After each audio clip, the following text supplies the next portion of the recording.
Using room walls as guides for laying large format floor tile often produces cascading alignment errors that become painfully obvious across the floor. Large format tiles magnify small angular errors.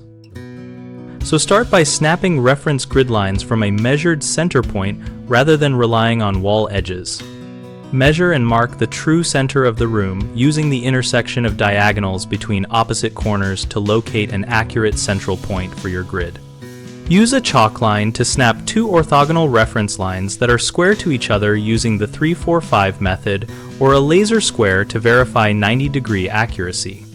Dry lay a row of tiles along each reference line without adhesive to check for cumulative spacings and to decide whether to expand the grid outward or to shift the center slightly to balance border widths. When you are satisfied with the dry layout, transfer the grid to the substrate by scribing or snapping chalk lines, and apply adhesive only after rechecking with a straight edge that the first tile runs true to the grid. Keep tile spacings consistent with calibrated spacers and continually check alignment as you move outward, adjusting the bed of adhesive or realigning tiles before it sets. Common mistakes include trusting that walls are square, which leads to racked or skewed joints and unacceptable grout line variation, so always measure and grid from the room center and correct layout before committing adhesive. Another issue is failing to dry lay large tiles, which hides how edge chipping and slight size variation will affect the run.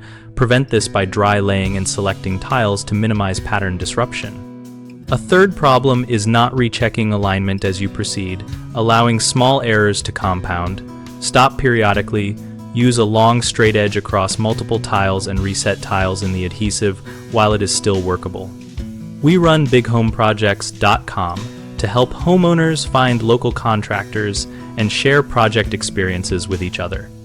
We provide a discussion community where we, our users and contractors, exchange tips, post photos, and coordinate jobs so both homeowners and tradespeople can connect and learn.